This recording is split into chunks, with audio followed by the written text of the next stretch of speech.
Now, when we talk about the situation that's unfolding with a certain individual, I don't want to get into name calling, who was on national television calling for a revolution, not just a revolution in the way that we think or the way that we conduct ourselves. We're talking of explicitly stating that he's going to change the government out, throw out the government in power through a means that is not democratic, through a means that has nothing to do with the election, and he was going to replace that government with a mechanism of his own choosing.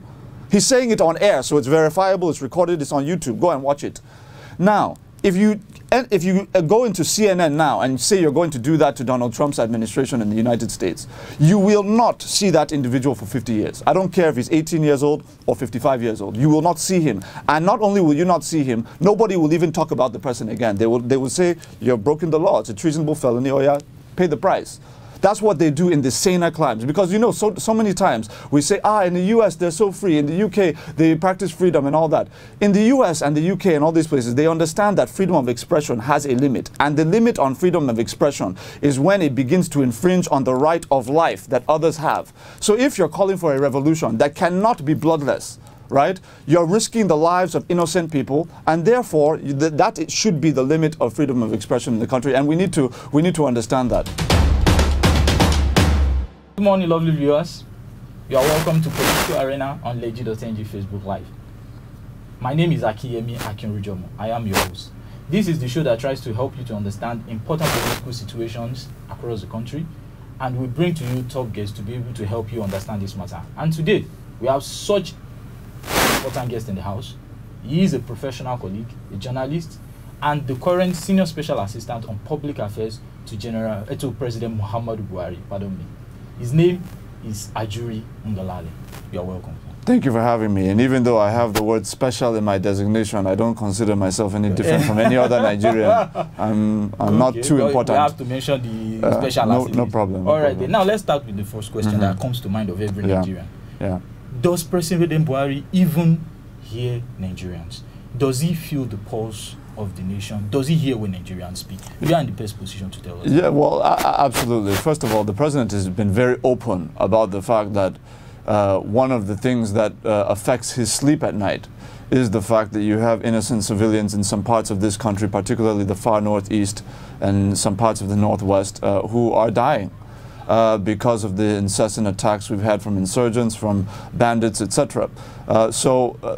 And on that front, the president has been very troubled, and he's communicated that. But even in terms of the economic challenges that many of our people are facing, the price of goods, the issues of infrastructure, these are things that are of absolute priority to him. And this is why this administration has made unprecedented investments in the social welfare of Nigerians. Obviously, we know about the social investment programs, 9.8 million school children in this homegrown school feeding program, 300,000 cooks and vendors in that program as well, Empower 500,000 Nigerian unemployed graduates who now have jobs and are learning new skills, 1.7 million petty traders in the government enterprise and empowerment program, farmer money, trader money, market money.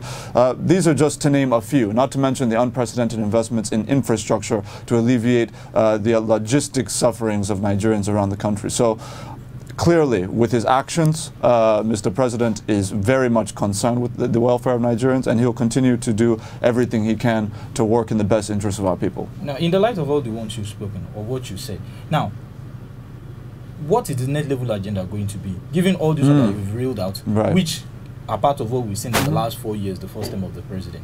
So what should people expect in this next level agenda that has been preached, so to speak, in the campaign promises? It's a very important question. Look, what Mr. President has been clear on is that we're not doing what we've done in the past in this country, where we just wake up one morning and we dish out promises. I'm going to create 40,000 megawatts of electricity by 2020. All those things that never came to pass. We're not interested in doing that. We're interested in telling Nigerians, look at what we have done, which we can verify and guarantee.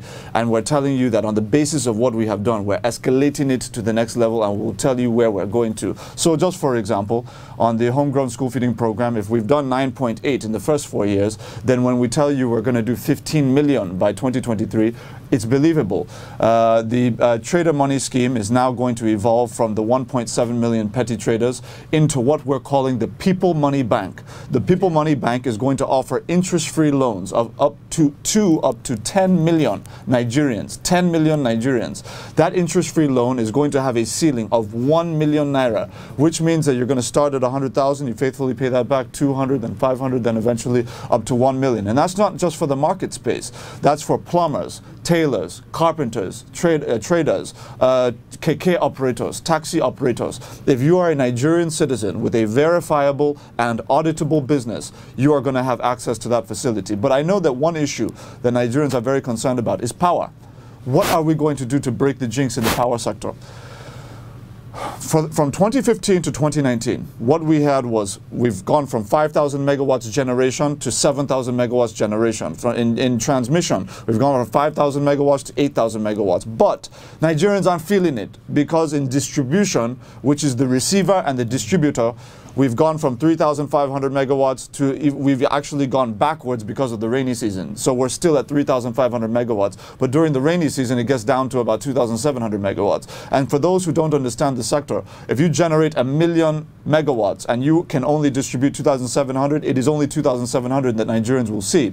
That's why Mr. President said, we are going to focus on distribution. So he has promised, in line with the new MOU signed with Siemens, the global engineering giant from Germany, we are going to move distribution from 3,000 megawatts to receive and distribute all generated power of 7,000 megawatts by 2021. That is 2 years from now.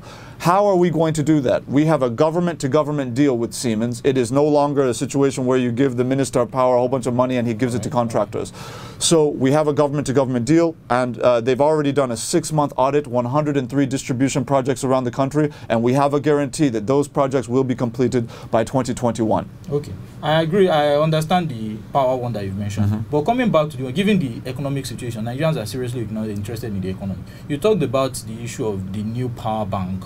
The People Money Bank. Yes. Now, the People Money Bank that you're talking about, how can the ordinary man on the street, the plumber, like you mentioned, the market woman, how can they have access? You've talked about the elaborate program, but what is the process? Is there a website they have to visit? Is there a place they have to go? Yes, all of that, just the way that the trader money scheme was structured through the Bank of Industry, as you recall.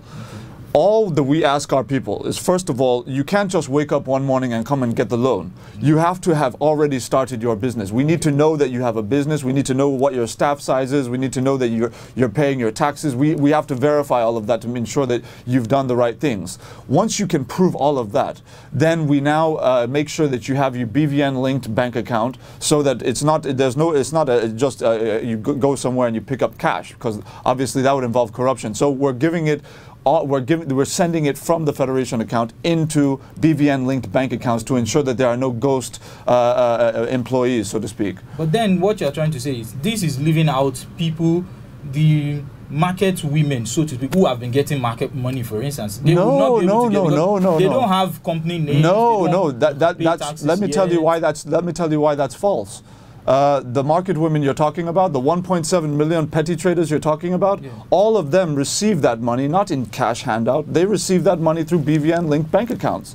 These are banked people. Part of the strategy of the entire social investment programs is to bring unbanked Nigerians from the informal sector, like you mentioned, the petty traders, into the formal economy so that they can participate in the economy. So everybody who's benefited has already linked up with the BVN. All you have to do is go to a local bank, and we actually facilitate that process so that it's not difficult for everybody who becomes a beneficiary. So we want to bring people into the formal economy and make this economy inclusive and one that creates jobs for people in a verifiable manner. Has it started? Has this program started? No.